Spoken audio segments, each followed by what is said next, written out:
মনের সুখে গাই নাই ঘুমাই নাই রে কোনো চিন্তা, সুখ আমায় চাইতে পারি না, দুঃখ আমায় চলতে পারি না। লা লা লা লা লা, ও লা লা লা লা লা। আরে বাহ, এই রাখালটা তো খুব সুন্দর করে গান গায়। খুব ভালো লাগলো রাখালটার গানটা। যাই, ওর সাথে একটু গল্প করে আসি। হাই রাখাল, তোমার নাম কি? তুমি তো খুব সুন্দর গান গাও। তোমার গান শুনে আমি মুগ্ধ হয়ে গেছি। আমি পড়ি, তুমি ভয় পেও না, আমি তোমার কোনো ক্ষতি করব না। এ এ, পড়ি? আমার নাম মধু। আমি এখানে প্রতিদিন গরু চড়াতে আসি। ও আচ্ছা, মধু, তুমি কি আমাকে আরেকটি গান শোনাবে? আমি কি তোমার বন্ধু হতে পারি? ঠিক আছে, আমরা আজ থেকে বন্ধু। তুমি যখন বলছো, বন্ধুকে তো গান শোনাতেই হবে। ওরে তোর দুই চোখে দেখেছি ভালোবাসার সুর, সেই সুরে আমায় আপন করবি তুই। ও, ও, বন্ধু বলি হাত বলি মনে মনে বাসনি বলো, আমি রাখাল কবি কালো, আমি রাখাল কবি কালো। বাহ মধু, বাহ, খুব সুন্দর গান গাইলে। তোমার গানে সত্যিই অনেক সুর আছে। আচ্ছা মধু, আজকে আমি আসি, কালকে আবার তোমার সাথে আমার কথা হবে। আহারে, এই পরীটা কত সুন্দর। পরীটাকে যখন থেকে দেখছি একবারও বলতে পারছি না। আমার চোখে সব সময় ওই পরীটাই ভাসছে। আচ্ছা, আমি কি তাহলে এই পরীটাকে ভালোবেসে ফেলেছি? আচ্ছা, আমি একবারও কেন মধুর কথা বলতে পারছি না? যখন থেকে আমার মধুর সাথে দেখা হয়েছে, সব সময় ওর মুখটা আমার চোখে ভেসে আসছে। কি যে হচ্ছে আমার? তাহলে কি আমি মধুর প্রেমে পড়েছি? মধু, কাল সারা রাত আমি ঘুমাতে পারিনি। আমি তোমায় ভালোবেসে ফেলেছি। আমি তোমায় বিয়ে করতে চাই। কিন্তু তুমি তো পড়ি, আর আমি তো একজন সাধারণ রাখাল। কাল সারা রাত আমিও ঘুমাতে পারিনি, কিন্তু আমাদের বিয়ে কেমন ভাবে সম্ভব? মধু, তুমি এত ভেবো না। আমি তোমার জন্য সব করতে পারি। আমি আমার পরিশক্তি সব ত্যাগ করে তোমার সাথে সাধারণ মানুষের মতো বসবাস করব। চলো, আমরা বিয়ে করব।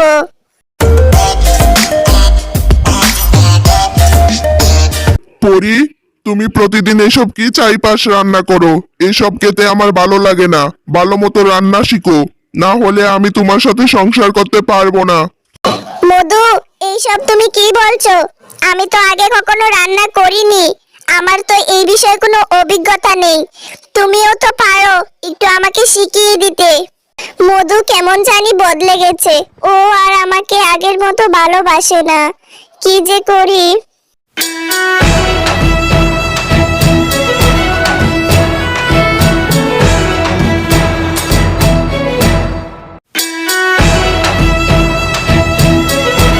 এসব কি রান্না করেছো? একদমই মুখে তোলা যাচ্ছে না। সারা জীবন কি এসব রান্না করে আমাকে খাওয়াবে? এভাবে খাইয়ে খাইয়ে আমাকে মেরে ফেলবে? তোমাকে বিয়ে করাটাই আমার ভুল হয়েছে। সাধারণ মানুষ রেখে আমি কেন যে তোমার মতো পরীকে বিয়ে করতে গেলাম?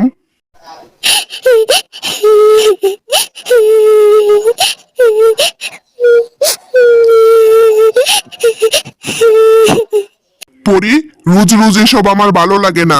একটা কাজও তুমি ঠিক মতো করতে পারো না। এভাবে তো আর জীবন চলবে না। তোমার রূপ দেখে তো আর সবকিছু হয়ে যায় না, আমার ক্ষুধাও মিটে যায় না। যাই হোক, আমি তোমাকে ডিভোর্স দেব। তুমি এই বাড়ি ছেড়ে সারা জীবনের মতো চলে যাবে। মধু, আমি তোমার জন্য কি করিনি? নিজের সব শক্তি ত্যাগ করে পরি থেকে সাধারণ হয়েছি তোমার জন্য। রোজ রোজ তোমার সাথে মানিয়ে নেওয়ার চেষ্টা করছি, তাও তুমি আমার সাথে। মধু, তুমি যদি আমার সাথে থাকতে না চাও, তাহলে তাই হোক। তবে আমি কোথায় যাব, কি করব? তোমার মতো রাখালকে ভালোবেসে ভরসা করে আমি খুব বড় ভুল করেছি। এত নিঃস্বার্থভাবে ভালোবাসা ভুল প্রমাণ করে দিলে। আমার সব শক্তি আমি হারিয়েছি। চলে যাও তুমি আমার জীবন থেকে, চলে যাও। হে আল্লাহ, কত বড় ভুল আমি কি করে করলাম, ভুল মানুষকে বিশ্বাস করলাম। হে আল্লাহ, তুমি আমাকে মরণ দাও, আমি আর বেঁচে থাকতে চাই না।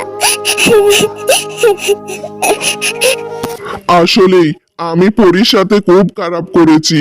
ও তো আমার জন্য নিজের সব শক্তি ত্যাগ করে দিয়েছে। আমি তো চাইলে ওর সাথে ভালো ব্যবহার করতে পারতাম। ও তো কাজকর্ম কিছু চিনে না, ওকে জানিয়ে দিতে পারতাম, ওর সাথে ভালো আচরণ করতে পারতাম। সব ভুল আমার। আমি এক্ষুনি যাব, পরীর কাছে হাত জোর করে ক্ষমা চাইবো। ও আমায় নিঃস্বার্থভাবে ভালোবেসেছে, আর আমি তার ফলস্বরূপ এত বড় ধোঁকা দিব? না না না না। হে আল্লাহ, আমি আর বাঁচতে চাই না, তুমি যত তাড়াতাড়ি সম্ভব আমাকে তোমার কাছে নিয়ে নাও। আমি আর পরী রাজ্যেও কখনো ফিরতে পারবো না রাখালকে ভালোবেসে। পরি, আমার অনেক বড় ভুল হয়ে গেছে পরি। তুমি আমাকে ক্ষমা করে দাও। মানুষ মাত্রই ভুল, সেটা তো তুমি জানো। আমি তোমার সাথে অনেক অন্যায় করেছি। আমি তোমাকে হারাতে পারবো না। আমি তোমার সাথে ভালোভাবে সংসার করতে চাই। আমি তোমার সাথে মানিয়ে নিতে চাই। তুমি আমাকে ক্ষমা করে দাও না পরি। আমি তোমার দুইটা পায়ে পড়ি। আমি আর কখনো এমন করব না। সত্যি মধু, তুমি তোমার ভুল বুঝতে পেরেছো, এটাই অনেক বেশি। তোমার আর আমার কাছে ক্ষমা চাইবার নেই।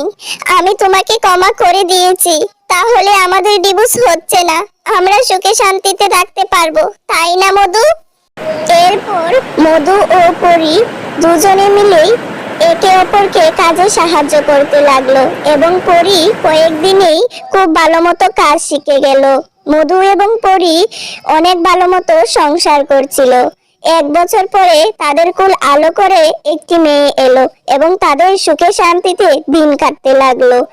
গল্পটি ভালো লাগলে লাইক, কমেন্ট, সাবস্ক্রাইব করবেন। ধন্যবাদ।